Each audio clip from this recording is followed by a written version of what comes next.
Welcome, everyone, to the Contact Center Perspectives podcast. I'm Steve McDonald, your host. Today, we have a very special guest on, Peter Mullen. Now, Peter, here's what's really interesting about your background, I find just fascinating, is you've worked at some of the biggest companies like the Comcasts of the world. You've worked with startups. You've worked in customer support. You've worked on the BPO side as well. You've worked with one of the largest BPO partners. And so we're going to talk a lot today about client and partner collaboration and how do we make sure that partnership is focused on the right things, because even inside our own organizations, we're still finding perceptions lots of times of a cost center versus a value center. And then that'll trickle on to our BPO partners as well. But we're going to round out that whole conversation today. One of the things that I found that when you and I were talking earlier is that you went through a really tough time personally, lung cancer, and had surgery, and you came back and you competed in 3 different Ironman competitions. I just find that unbelievable, and the perseverance and that it would take to do that. I would love to hear, before we get started, a little bit more about you and your background, and then we'll dive right into the subject matter here. Thank you. I am thrilled to hear it, and what a great hook. I'm going to challenge you on one word. You said I competed in 3 Ironmans. No, I got through 3 Ironmans with a lot of joy. I would never call it competed though. Yeah, my story is interesting, Steve. I came out of college as a journalist. I worked as a journalist for a number of years. I was fortunate enough to come to Silicon Valley the month Netscape went public. If you remember, that was the original browser for consumer use. Everything began to change. And I was fortunate enough that I could take my writing skills and move it into marketing. So over the course of years, as called a Silicon Valley immigrant, with a lot of all the thoughts and the processing of what was happening at accelerated pace, which of course today is at lightning speed, I found myself very much focused on brand, very much focused on storytelling. And that connects back to part of the personal story. And to complete the hook on that, I'm an athlete. I always have been. I swam in college. I swam afterwards as a marathon swimmer. There's a professional circuit of marathon swimmers, and you can normally finish in the top 30 or top 50 because there's only 30 or 50 people doing it. But it gave me this really strong sense of myself, my body, of pursuing goals that were pretty singular. And I was never at the top. I finished in the top 10 in the mid 90s in the world championships for, I think it was 25K. So I was good. I wasn't outstanding. And as an athlete, I got a surprise shock. I got a lung cancer diagnosis, and obviously it was a treatable form. And there's many people who don't get to stand here and talk about this because they have diagnoses that are very different than mine. I took care of mine by having a very aggressive surgery, removed half my lung, removed area around that. What I had was called a carcinoid. And then I went through a multi-year period of asking myself 2 questions. Am I going to get better? And if I get better, what do I want my life to look like? That's formed a lot of my thought process. It happened when I had young kids. A lot of us can relate to this. It happened when all the world was right in front of me. I had come off of being the lead public relations guy for Netflix as we went through the IPO, and everything was in front of me. And then I got this big shock. That shaped everything that I have done since then. Yeah.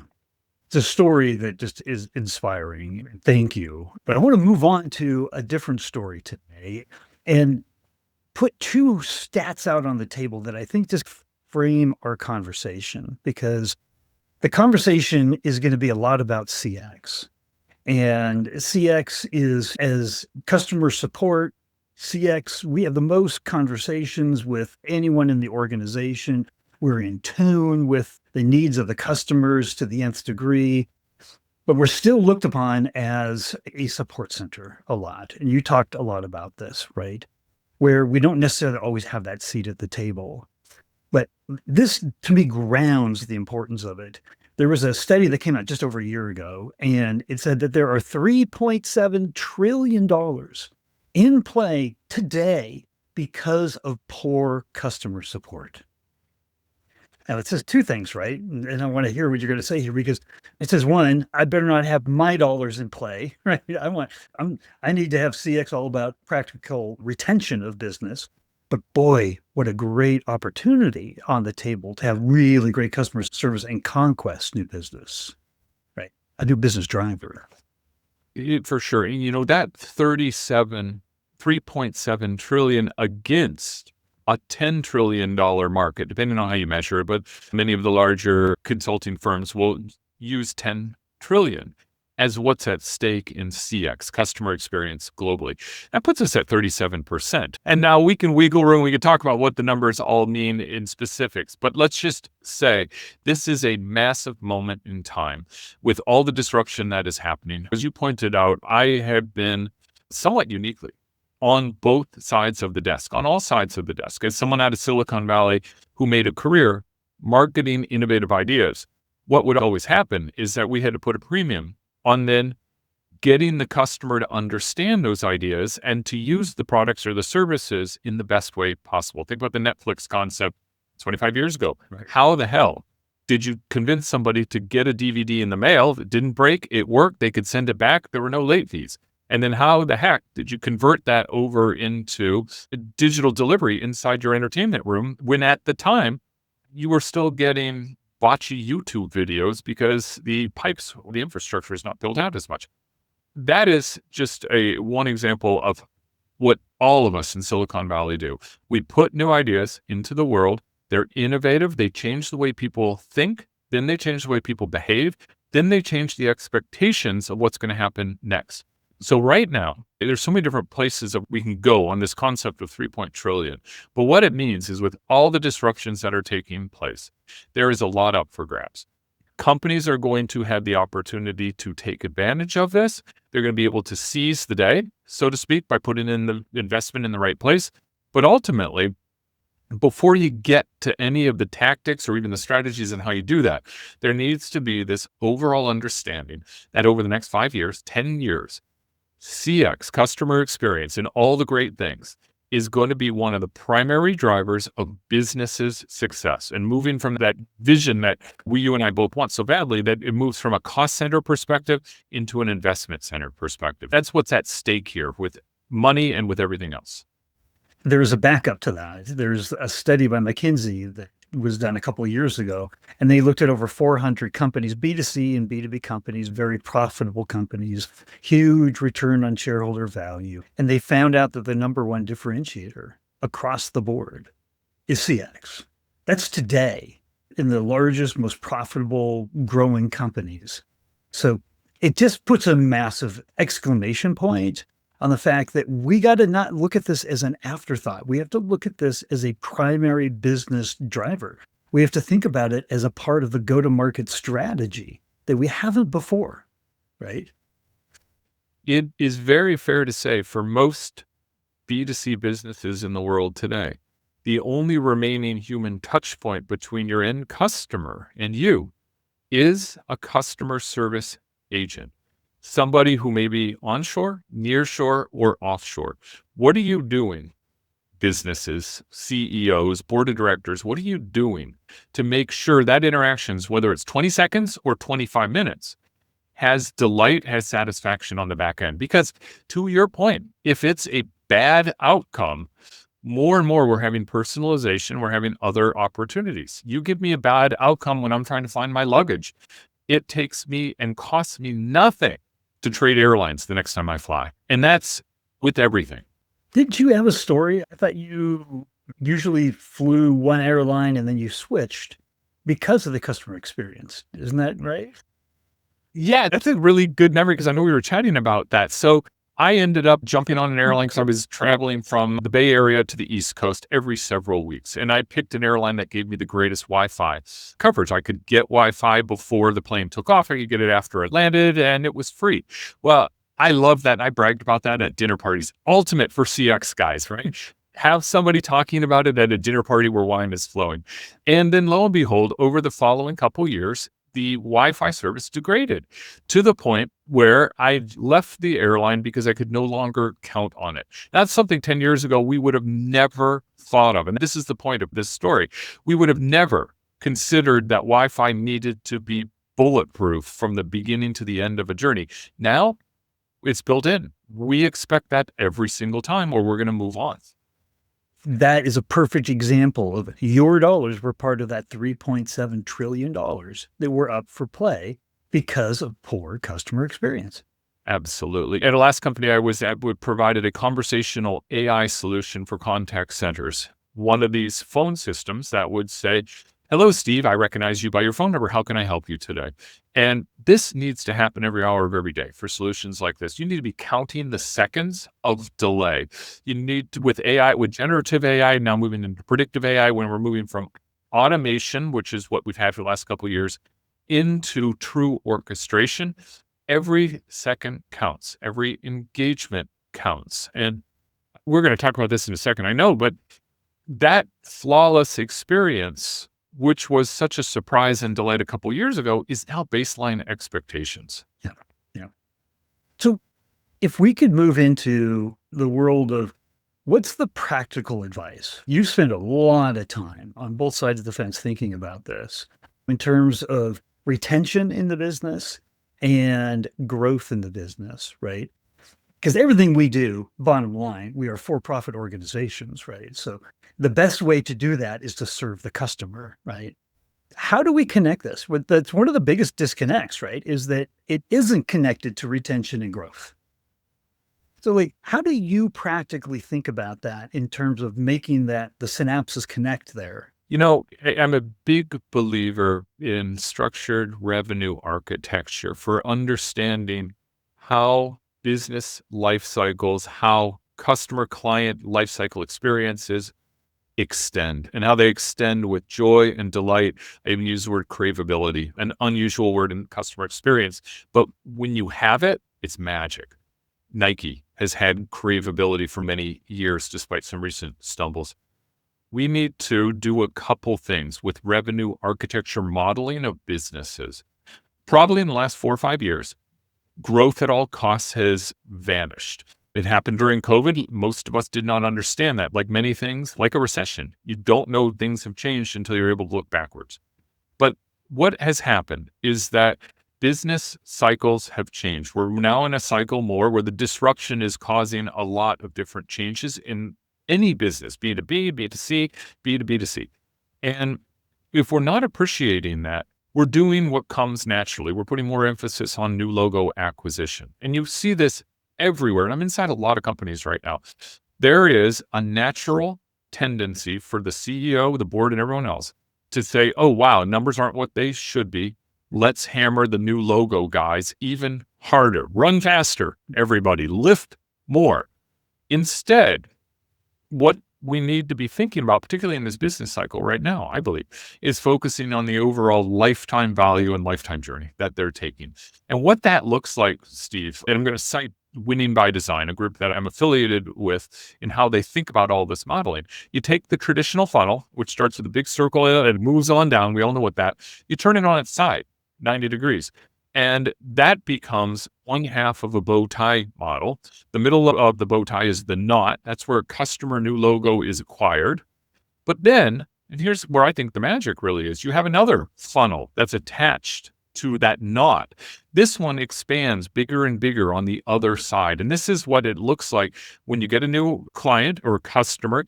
You start working with them, you make them successful, you make them retained because they're full of joy working with you.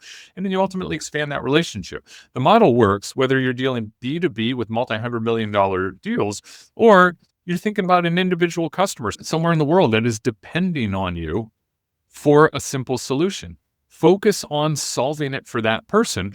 More than 70% of your business comes through retention and expansion. The mathematical numbers are much greater if you're successful with an existing client than if you're trying to break your back getting 4 new clients. Mm-hmm. And if we can convince all the businesses to think this way, we're going to deliver better CX. We're going to deliver better continuum of care. And ultimately, we're going to deliver happier customers. All that becomes a virtuous cycle. How does that story, how does that get told to the C-suite? Because the C-suite is driving, in many cases, the old perceptions, not, right, the investment center perceptions. And they're looking at things that, are direct relationships to cost. Like, let's get average handle times down, right? We can handle more customer volume with less people, right? So How do we translate this in a way that is effective to get the C-suite's attention? This is a really positive story about a company you might not expect to hear a story like this. It's Comcast. It was part of a company that sold a startup into Comcast. It was only a 15-person company, and it was a Wi-Fi personalized solution. Today, it's pretty commonplace. It enables you to adjust the times of when Wi-Fi is available for your family. So you could turn off Wi-Fi at 8 o'clock because the kid needs to get ready for bed. You can see who is coming in. You can connect devices, give them different permissions. However, 7 years ago, this was radical, and we came into Comcast trying to get them to understand what personalization could look like.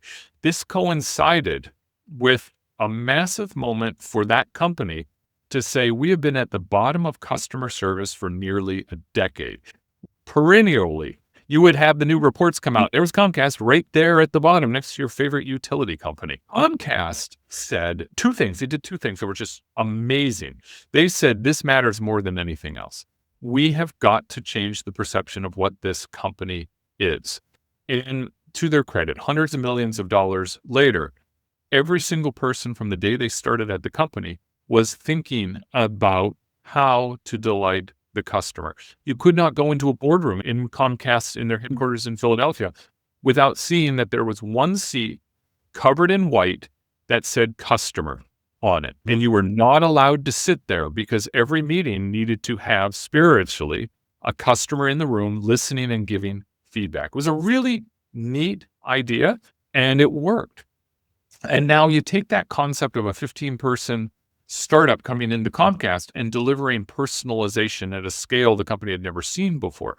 And you start to see how this stuff maps together. For me, it was quite a meaningful series of years. I reported to the chief product officer, and what we thought about every single day was, how do we get people with this crazy new innovative technology at the scale of 24 million homes, I believe it was, over 200 million users, to adopt it, to love it, and to even evangelize it outside. That when you start thinking in that mentality, that's how you get the C-suite to begin to convert. And last point I'll make on that is, I think ultimately here's how it happens.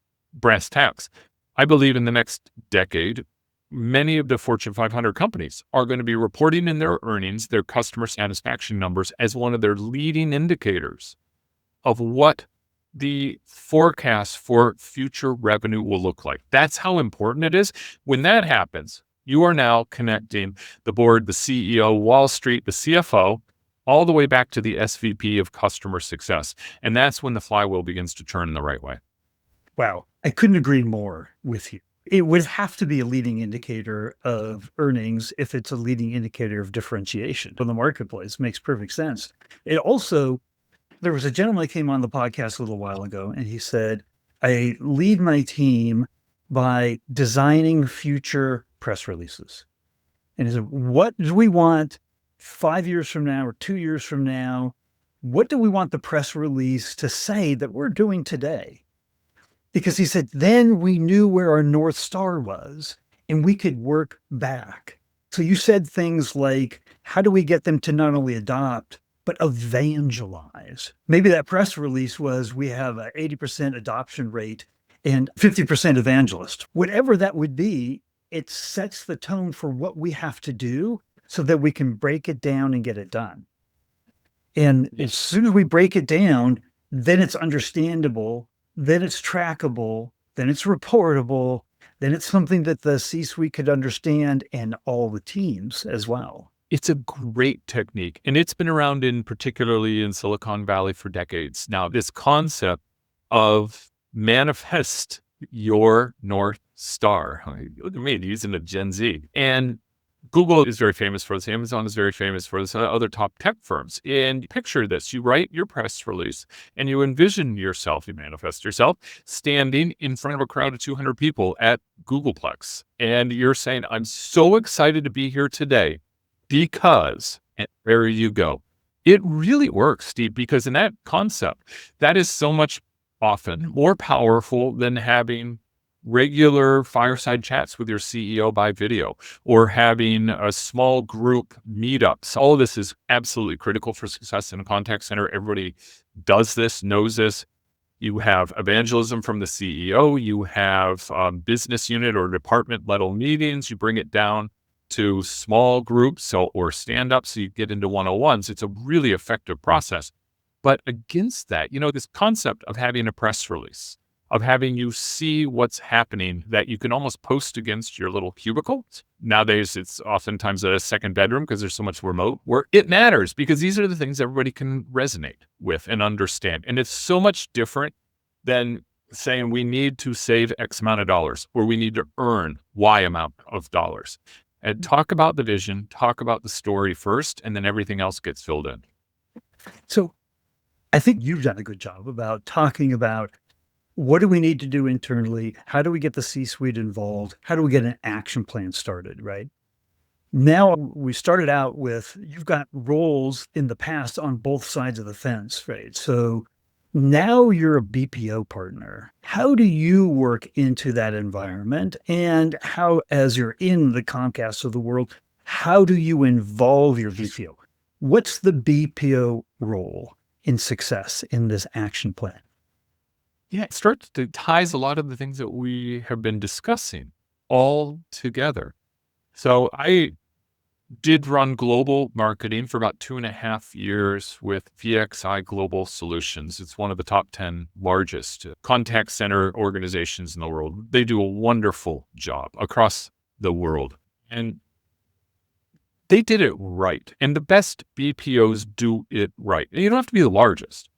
You can be a boutique BPO in a nearshore environment and put a special emphasis on this white glove approach. Everyone talks about it, but what does it look like when you start to tactically deploy it? A couple of things. You want to have no daylight between you and the brand that you are supporting. You want to have a large contact center room that looks like it could be in-house at one of these companies. You want people to understand the brand storytelling that the brand guys at your company are spitting out every day, the PR releases, the communications. And you want to get the BPO and the people, the thousands of people who are working on a contract, to buy in to all of that. That's all kind of high level, but it's high level, but it is not theoretical. It's very pragmatic with learning and development. It's pragmatic with how you build things out. In Comcast, when our small startup became adopted nationally, that happened all on one day. And that was a massive moment in time. So it's actually a really good story. It was greater than $100 million ad campaign for the launch weekend. There were airplanes flying up and down the Jersey Shore with banners describing the new product. It was called X-Fi. And today it's just Xfinity Wi-Fi. But that became a massive moment in time for contact centers, both domestic and abroad, to suddenly get inundated with crazy amount of phone calls. What is this? How do I use this? I don't understand. And it took us building extraordinary new things to make that successful. Here's a couple of the things we did in our blueprint. We created experiential centers around the country domestically. And these were rooms where agents during their break could go in and see how the product worked. There were flat screen TVs all around that would talk about all of our products. You could essentially press a button and you could get a 2-minute demo. And some of them were glitzy, but the ones that really mattered were created by product managers, people like you and me who were talking about the products. We even in a couple of them had a phone, and you could pick up and call the product manager and either talk to them live or leave a message for them. And they had to get back to you to help explain how the product worked. That was an incredible commitment, time commitment, everything commitment to getting it right. But I'll tell you what, the signal of doing something like that in a contact center, no matter how brief, it was astounding because it made everybody inside the contact center ecosystem understand how crucial it was. Subsequently, for offshore, there's more limitations on what you could do. We could not create 1,000 square foot experiential center with wonderful LED lights, with a popcorn machine, and we did do that domestically. But instead, you could create kiosks, and you could create the ability for folks to go in and understand how a particular product worked. This is key, this level of human touch and engagement and partnership. Because if you think about in this particular example, I had a solution that also had security attached to it, the Comcast Digital Home.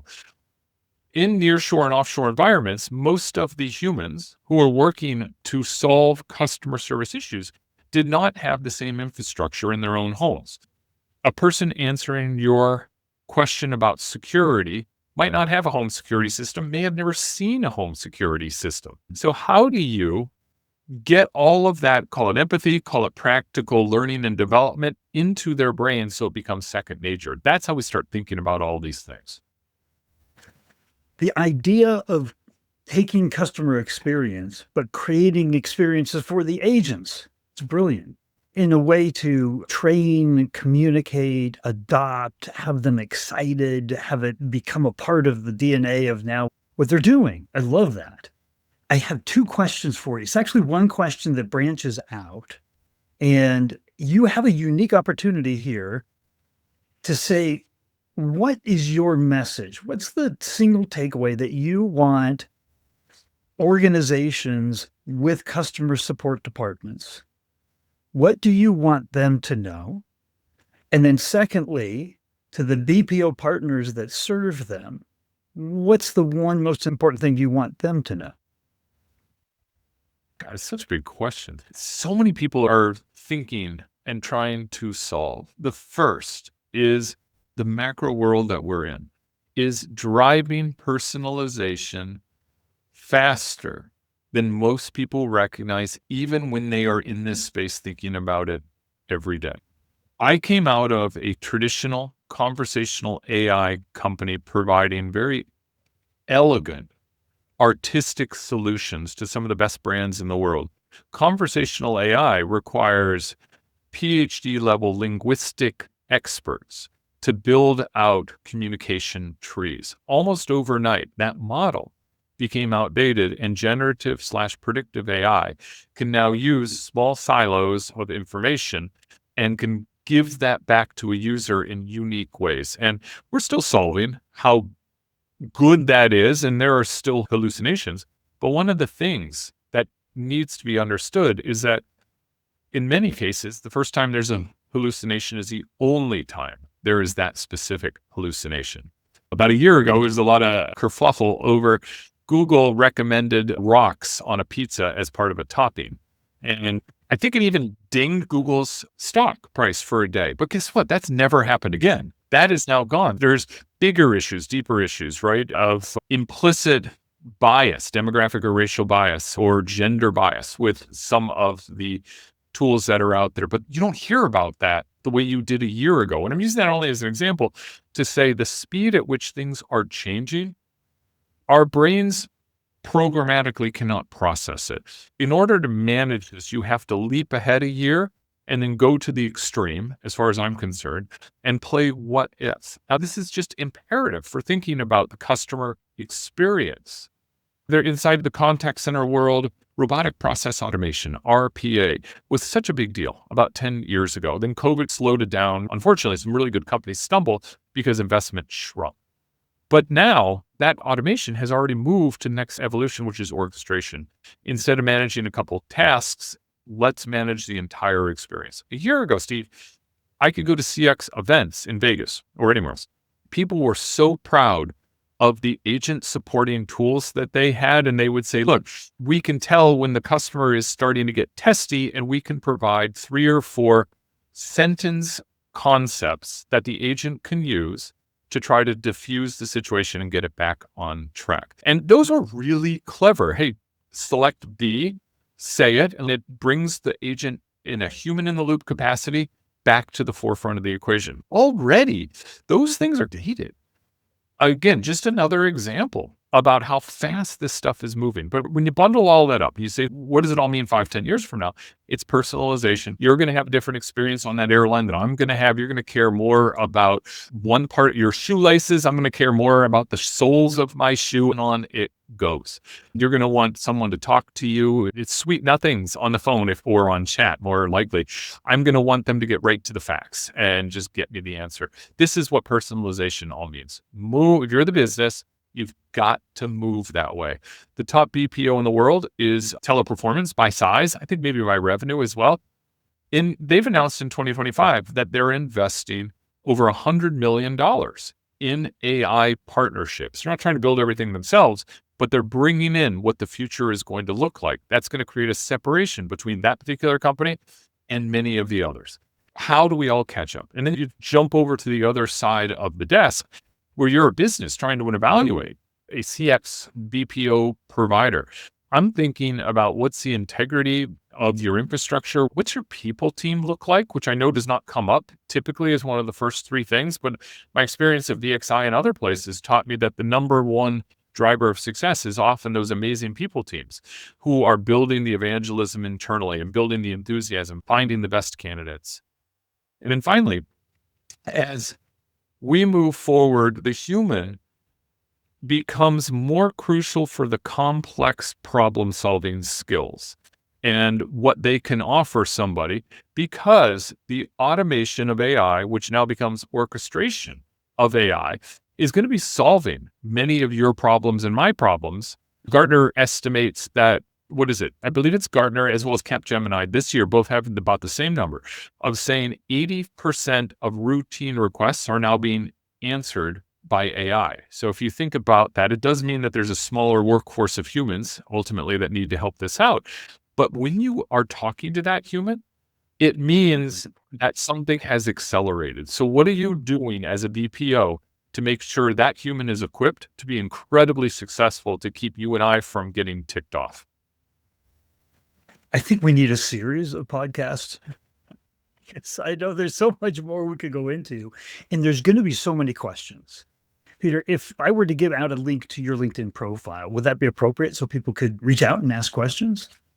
Oh, absolutely. I love this stuff. I said as we started, I was fortunate enough to be in Silicon Valley as a liberal arts type person, thinking from day one, how does this connect to the end user? And as the technology became more and more innovative, these questions became bigger and bigger. I love trying to help solve this. I love figuring it out with people, because this is like I'm pointing at the basket, but I wish you could, here's my basket. It's a pot of gold. This is the pot of gold for companies to get right. And what a time to pursue this and get it right. So the answer to, yeah, of course, absolutely. Here's what I'll say is that the mission of this podcast is to bring really incredible new perspectives and insights from all over the industry together. And if we do that, it's like the saying, it's a rising tide that lifts all boats. And I think you were a big part of that rising tide today. And I just want to say thank you very much. Thank you. It's always a pleasure to listen to your work and now to get to engage in it. A treat for me. Thanks.